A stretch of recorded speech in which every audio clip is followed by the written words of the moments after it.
दोस्तों एक बार फिर से हम आपके लिए NVS class 6 admission 2026 online apply form fill up process की अपडेट लेके आ चुके हैं। किस तरह से आप एनवीएस क्लास 6 के लिए अपने फॉर्म अप्लाई कर सकते हो, स्टेप बाय स्टेप कंप्लीट जानकारी आपको इस वीडियो में दी जाएगी। लास्ट डेट ऑनलाइन आवेदन करने की 31 जुलाई 2026 है। कुछ ही दिन शेष रह गए हैं, आप जल्द से जल्द अपना फॉर्म अप्लाई कर ले। ऑनलाइन आवेदन करते समय अगर आपके सामने कोई भी टेक्निकल प्रॉब्लम आ रही है तो उसका हल भी आपको इस वीडियो में मिल जाएगा। फॉर्म अप्लाई करते समय आपको कोई भी ऐसी गलती या फिर मिस्टेक नहीं करनी होगी जिसको करने से आपका एप्लीकेशन फॉर्म भी रिजेक्ट हो सकता है। किन किन कारणों से आपका फॉर्म रिजेक्ट हो सकता है, कैसे आप अपना फॉर्म रिजेक्ट होने से बचा सकते हो। फॉर्म अप्लाई करते समय आपको कुछ जनरल गाइडलाइंस को भी ध्यान में रखना होगा, तभी आपका एप्लीकेशन फॉर्म सक्सेसफुली सबमिट हो पाएगा। अप्लाई करते समय आप अपना रजिस्ट्रेशन कैसे करोगे, पर्सनल डिटेल, क्वालिफिकेशन डिटेल या फिर अन्य डिटेल आप किस प्रकार से फिल करोगे, डॉक्यूमेंट, सिग्नेचर, फोटोग्राफ कैसे और कितने केबी में आपको अपलोड करने होंगे, फीस पेमेंट करते हुए रजिस्ट्रेशन से लेकर प्रिंट तक आप कैसे अपना फॉर्म अप्लाई करोगे। पूरी जानकारी के लिए आपको ये वीडियो शुरू से लेके एंड तक बिना स्किप किए हुए देखनी होगी। इस वीडियो को पूरा देखने पर ही आपके सभी सवाल और डाउट क्लियर होंगे। तो चलिए दोस्तों, बिना कोई वक्त गंवाए शुरू करते हैं NVS class 6 admission form fill up की पूरी जानकारी। फॉर्म भरने से पहले आपको सबसे पहले हमारी वेबसाइट IND सरकारी नौकरी के इस पेज पर विजिट करना होगा, जिसका लिंक आपको नीचे description plus first comment box में मिल जाएगा। और हमारे इस पेज पर विजिट करके आप यहां से एनवीएस क्लास 6 एडमिशन के लिए अपने फॉर्म अप्लाई कर सकते हो। जवाहर नवोदय विद्यालय की ओर से क्लास 6 के लिए नोटिफिकेशन रिलीज कर रखा है। लास्ट डेट ऑनलाइन आवेदन करने की 31 जुलाई 2026 से 28 नवंबर को आपका एग्जाम कंडक्ट होने जा रहा है। क्लास 5 में यहाँ पर स्टूडेंट्स का पढ़ना अनिवार्य है। 1 मई 2015 से 31 जुलाई 2017 के बीच में कैंडिडेट का जन्म होना चाहिए। फीस आपको अप्लाई करने के लिए जमा नहीं करनी होगी, ऑनलाइन आप अप्लाई कर सकते हो। जवाहर नवोदय विद्यालय सिलेक्शन टेस्ट के आधार पर आपका सिलेक्शन होगा। नवोदय.gov.in इसकी ऑफिशियल वेबसाइट है, जिससे आप फॉर्म अप्लाई कर सकते हो। इंपोर्टेंट लिंक सेक्शन के अंतर्गत ऑफिशियल नोटिफिकेशन PDF लिंक पर क्लिक करके आप इसकी PDF डाउनलोड कर सकते हो। इसमें आपको यहाँ पर कंप्लीट डिटेल देखने को मिल जाएगी। इसमें जैसे कि आप सबसे पहले इंपोर्टेंट डेट यहाँ से चेकआउट कर ले, एलिजिबिलिटी की डिटेल, साथ ही साथ यहाँ पर आपको बाकी का क्राइटेरिया भी देखने को मिल जाएगा। एलिजिबिलिटी कंडीशंस की कंप्लीट डिटेल आप यहाँ से चेकआउट कर ले। एग्जाम पैटर्न, सिलेबस आपको डिटेल में प्रोवाइड करा दिया गया है, आप यहाँ से टॉपिक वाइज पूरा चेकआउट कर सकते हो। फॉर्म अप्लाई करने के लिए भी कुछ जनरल गाइडलाइंस दी गई है। फोटोग्राफ, सिग्नेचर अपलोड करने के लिए गाइडलाइंस आपको यहाँ पर देखने को मिल जाएगी।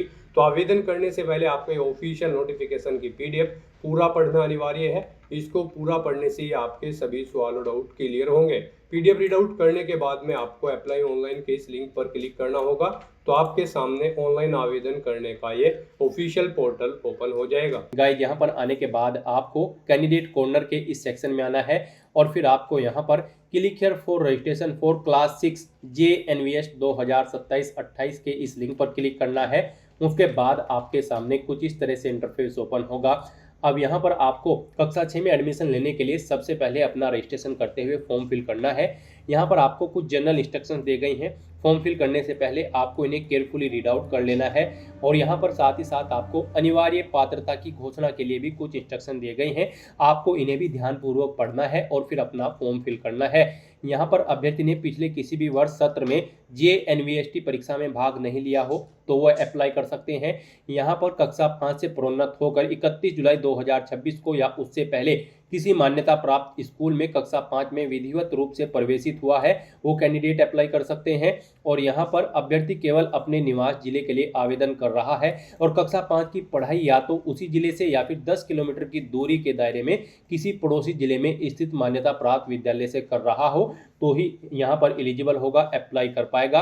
अभ्यर्थी एक भारतीय नागरिक हो, माता पिता या फिर अभ्यर्थी ने JNVST 2027 की आधिकारिक विवरणी का प्रोस्पेक्टस को ध्यानपूर्वक पढ़ लिया है और उसकी शर्तों से आप सहमत हैं, यानी कि आपको ये ऑफिशियल नोटिफिकेशन पढ़ना अनिवार्य है, तभी आप यहाँ पर अप्लाई कर पाएंगे सही तरीके से।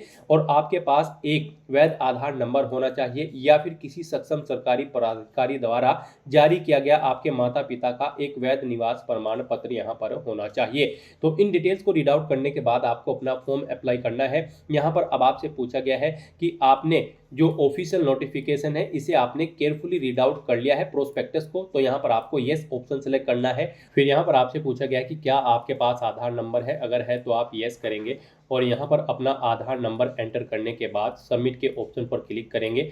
और जिन कैंडिडेट के पास आधार नंबर नहीं है तो वो यहाँ पर नो ऑप्शन सेलेक्ट करेंगे और फिर यहाँ पर उनको अपना या फिर अपने अभिभावक का डोमिसाइल सर्टिफिकेट अपलोड करना होगा, निवास प्रमाण पत्र अपलोड करना होगा। यहाँ पर उसका साइज 50 से 300 KB के बीच में होना चाहिए। जेपीजी या फिर जेपीजी फॉर्मेट में आपका ये सर्टिफिकेट या फिर डॉक्यूमेंट होना चाहिए। उसके लिए आपको चूज फाइल के ऑप्शन पर क्लिक करना है, फाइल को सेलेक्ट कर लेना है और यहाँ पर अपना या फिर अपने माता पिता का डोमिसाइल सर्टिफिकेट अपलोड कर देना है। और उसके बाद गाइज फिर आपको यहाँ पर सबमिट के इस ऑप्शन पर क्लिक करना है। आधार नंबर ऑप्शन अगर आप सिलेक्ट करते हैं तो फिर यहाँ पर आपको अपना आधार ऑथेंटिकेशन करना होगा आपके रजिस्टर्ड मोबाइल नंबर पर जिससे आपका आधार लिंक है। एक OTP आया होगा, वो OTP आपको यहाँ पर एंटर करना है और उसके बाद आपको सबमिट के ऑप्शन पर क्लिक करना है। फिर यहाँ पर आपको अपना फॉर्म फिल करना है। और गाइज अगर आप यहाँ पर डोमिसाइल ऑप्शन सेलेक्ट करते हैं तो फिर डायरेक्टली यहाँ पर आपका फॉर्म स्टार्ट हो जाएगा। अब यहाँ पर आपको अपना फॉर्म अप्लाई करना है अपनी बेसिक इन्फॉर्मेशन देते हुए। सबसे पहले यहाँ पर कैंडिडेट का नाम एंटर करना है, बच्चे का नाम जो यहाँ पर एडमिशन लेने जा रहा है, फिर उसके फादर का नाम एंटर करना है, उसकी मदर का नाम एंटर करना है। उसके बाद उसका जेंडर सेलेक्ट कर लेना है, मेल फीमेल या फिर ट्रांसजेंडर। फिर यहाँ पर बच्चे की जन्म तिथि सेलेक्ट कर लेनी है। उस अपना मोबाइल नंबर यहाँ पर आपको एंटर करना है, इसमें बच्चे के माता पिता या फिर अभिभावक का मोबाइल नंबर एंटर करना होगा। उसके बाद आपको अपनी ईमेल आईडी यहाँ पर एंटर करनी है। फिर यहाँ पर बच्चे की श्रेणी कैटेगरी सेलेक्ट कर लेनी है, वो किस कैटेगरी से बिलोंग करता है, general, SC, ST, OBC, EWS, अपने अकॉर्डिंग आप ऑप्शन सेलेक्ट कर लें। फिर यहाँ पर पूछा गया है कि क्या बच्चे को कोई डिसेबिलिटी है, विकलांगता है, अगर है तो इनमें से आप ऑप्शन सेलेक्ट करेंगे, नहीं है तो नन ऑप्शन आप सेलेक्ट कर लेंगे। इनमें से अगर आप कोई ऑप्शन सेलेक्ट करते हैं तो फिर विकलांगता का प्रतिशत भी यहाँ पर आपको बताना होगा, वो 40% से कम है या फिर ज़्यादा है। इस तरह से यहाँ पर आपको अपनी डिसेबिलिटी की डिटेल देनी है। फिर यहाँ पर बच्चे का एड्रेस यहाँ पर एंटर करना है, उसके बाद पिन कोड एंटर करना है एड्रेस के साथ। यहाँ पर एड्रेस में बच्चे के माता पिता या अभिभावक का एड्रेस एंटर होगा। फिर यहाँ पर रेजिडेंशियल डिटेल आपको देनी होगी। यहाँ पर बच्चे का स्टेट सेलेक्ट कर लेना है, किस स्टेट से बच्चा बिलोंग करता है। फिर यहाँ पर जिला सेलेक्ट कर लेना है, उसके बाद यहाँ पर ब्लॉक सेलेक्ट कर लेना है।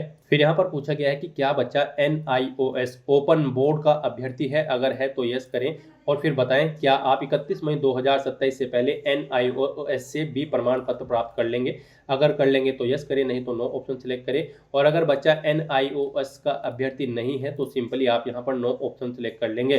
फिर यहाँ पर पूछा गया है बच्चे की कक्षा 5 की पढ़ाई का जिला और निवास जिला एक ही है, तो यहाँ पर अगर है तो आप यस करेंगे। यहाँ पर आपको ऐसी ऑप्शन सेलेक्ट करना है। फिर यहाँ पर अभ्यर्थी के अध्ययन का विवरण आपको देना होगा। यहाँ पर आपसे पूछा गया है परीक्षा का माध्यम, आपको एग्जाम का मीडियम सेलेक्ट कर लेना है। किस लैंग्वेज में आप यहाँ पर जवाहर नवोदय विद्यालय सिलेक्शन टेस्ट में पार्टिसिपेट करना चाहते हैं, यानी कि जो आपका सिलेक्शन टेस्ट होगा वो आप किस लैंग्वेज में देना चाहते हैं, हिंदी, इंग्लिश या फिर किसी अन्य भाषा में, आप अपने अकॉर्डिंग यहाँ पर ऑप्शन सेलेक्ट कर लें। उसके बाद यहाँ पर आपको अपने पिछले स्कूल का विवरण देना है। यहाँ पर आपको अपनी कक्षा 3, कक्षा 4 और कक्षा 5 का विवरण देना है। यहाँ पर आपको सबसे पहले कक्षा 3 का विवरण देना होगा। इसमें आप स्कूल का नाम एंटर करें, जिस स्कूल से आपने अपनी कक्षा 3 पास आउट की है, क्या वो एक मान्यता प्राप्त स्कूल है। तो यहाँ पर आप अगर है रिकॉग्नाइज ऑप्शन करेंगे, नहीं है तो आप नॉन रिकॉग्नाइज ऑप्शन सेलेक्ट कर लेंगे। तो यहाँ पर आप अपने अकॉर्डिंग ऑप्शन सेलेक्ट करें। फिर यहाँ पर आपको स्कूल की लोकेशन सेलेक्ट कर लेनी है, वो रूरल एरिया में है या फिर अर्बन एरिया में है। प्रवेश लेने के वर्ष और माह यहाँ पर आपको सिलेक्ट कर लेना है। आपने कक्षा 3 में कब प्रवेश लिया था, ईयर सेलेक्ट करें और फिर यहाँ पर माह सेलेक्ट कर लें। उसके बाद उत्तीर्ण आपने कब की है अपनी कक्षा 3, वो यहाँ पर आप ईयर और मंथ सेलेक्ट कर लें। उसके बाद यहाँ पर ऐसे ही आपको अपनी कक्षा 4 का विवरण देना है और फिर कक्षा 5 का भी विवरण यहाँ पर आपको सेम ऐसे ही प्रोवाइड कराना है। फिर यहाँ पर आपको ये डिटेल्स केयरफुली रीड आउट कर लेनी है। उसके बाद यहाँ पर बच्चे का फोटो और सिग्नेचर अपलोड होंगे। उसके बाद बच्चे के अभिभावक के हस्ताक्षर यानी कि सिग्नेचर भी यहाँ पर अपलोड होंगे और आपको यहाँ पर बच्चे का श्रेणी कैटेगरी सर्टिफिकेट भी अपलोड करना होगा। अगर वो SC, ST, OBC या फिर EWS कैंडिडेट है तो यहाँ पर श्रेणी प्रमाण पत्र अपलोड करना होगा और अगर जनरल कैटेगरी कैंडिडेट हैं तो उनको यहाँ पर कैटेगरी सर्टिफिकेट अपलोड नहीं करना होगा। तो यहाँ पर आपको अपने इन डॉक्यूमेंट्स को अपलोड करने के लिए गाइडलाइन दी गई है, इनके अकॉर्डिंग आपको ये डॉक्यूमेंट अपलोड करने हैं। गाइस यहाँ पर बच्चे का जो फोटो अपलोड होगा उसका साइज 10 से 100 KB के बीच में होना चाहिए और ये यहाँ पर JPG या फिर JPEG फॉर्मेट में होना चाहिए। सिग्नेचर बच्चे के 10 से 100 KB के बीच में होने चाहिए। यहाँ पर JPG या फिर JPEG फॉर्मेट में ही यहाँ आपके सिग्नेचर भी होने चाहिए। माता पिता के सिग्नेचर का साइज भी सेम यही रहेगा और फॉर्मेट भी। और यहाँ पर जो श्रेणी प्रमाण पत्र अपलोड होगा उसका साइज 50 से 300 KB के बीच में होना चाहिए और यहाँ पर आपका ये डॉक्यूमेंट JPG या फिर JPEG फॉर्मेट में होना चाहिए। गाइड यहाँ पर आपको अपने इन डॉक्यूमेंट्स को अपलोड करने के लिए चूज फाइल के ऑप्शंस पर क्लिक करना है, फाइल्स को सिलेक्ट कर लेना है और 1 बाय 1 करके आपको यहाँ पर अपने इन सभी डॉक्यूमेंट्स को अपलोड कर देना है। गाइड अगर किसी कारणवश आपके डॉक्यूमेंट का साइज कम या ज़्यादा है, दी गई गाइडलाइंस के अकॉर्डिंग नहीं है, तो आपको गूगल पर जाना है, इमेज रिसाइजर टाइप करना है, मल्टीपल ऑनलाइन वेबसाइट ओपन हो जाएंगी। किसी भी वेबसाइट को आप ओपन कर ले, उसमें आप अपना वो डॉक्यूमेंट अपलोड करें जिसका साइज आप दी गई गाइडलाइन के अकॉर्डिंग सेट करना चाहते हैं और फिर उसे अपलोड करने के बाद उसका साइज सेट करें, वहां से उसे डाउनलोड करें और यहाँ पर अपलोड कर दे। आपको दी गई गाइडलाइंस के अकॉर्डिंग अपने डॉक्यूमेंट अपलोड करने हैं, अदरवाइज आपका फॉर्म यहाँ पर रिजेक्ट हो सकता है। तो अपने इन सभी डॉक्यूमेंट्स को अपलोड करने के बाद गाइज फिर आपको यहाँ पर सेव एंड प्रीव्यू के इस ऑप्शन पर क्लिक करना है। फिर यहाँ पर आपने अपने एप्लीकेशन फॉर्म में जो अब तक डिटेल प्रोवाइड कराई है उसका पूरा प्रीव्यू आपको शो कर दिया गया है। आपको सभी डिटेल केयरफुली चेकआउट करनी है, इस पेज को नीचे स्क्रॉल करना है। कहीं पर कोई मिस्टेक है तो आप एडिट के ऑप्शन पर क्लिक करके एडिट कर सकते हैं और अगर सभी चीज़ें ओके हैं तो बस यहाँ पर अब आपको फाइनल सबमिट के इस ऑप्शन पर क्लिक करना है। इस तरह से यहाँ पर आपका एप्लीकेशन फॉर्म सक्सेसफुली सबमिट हो जाएगा। आपको एक रजिस्ट्रेशन नंबर यहाँ पर प्रोवाइड कर दिया गया है, आपको इसे केयरफुली नोट डाउन करके रख लेना है फ्यूचर यूज के लिए। और गाइस यहाँ पर अब आपको अपने एप्लीकेशन फॉर्म का एक प्रिंट आउट ले लेना है फ्यूचर यूज के लिए, फ्यूचर रेफरेंस के लिए। उसके लिए आपको click here to print your registration form के इस ऑप्शन पर क्लिक करना है। फिर आपके सामने आपका एप्लीकेशन फॉर्म ओपन हो जाएगा जो फॉर्म आपने फिल किया है। अब गाइस यहाँ पर आपको प्रिंट के इस ऑप्शन पर क्लिक करते हुए अपने एप्लीकेशन फॉर्म का एक हार्ड कॉपी या फिर सॉफ्ट कॉपी प्रिंट आउट ले लेना है फ्यूचर यूज के लिए, फ्यूचर रेफरेंस के लिए। तो दोस्तों ऐसे आप जवाहर नवोदय विद्यालय क्लास 6 सेशन 2027-28 में एडमिशन लेने के लिए अपना फॉर्म अप्लाई कर सकते हो बिना कोई मिस्टेक किए हुए। आज की इस वीडियो में बस इतना ही। आई होप ये वीडियो आपको पसंद आई होगी। अगर पसंद आई हो तो इसे लाइक और शेयर करें, चैनल पर नए हो तो इसे सब्सक्राइब कर लें। Thanks for watching.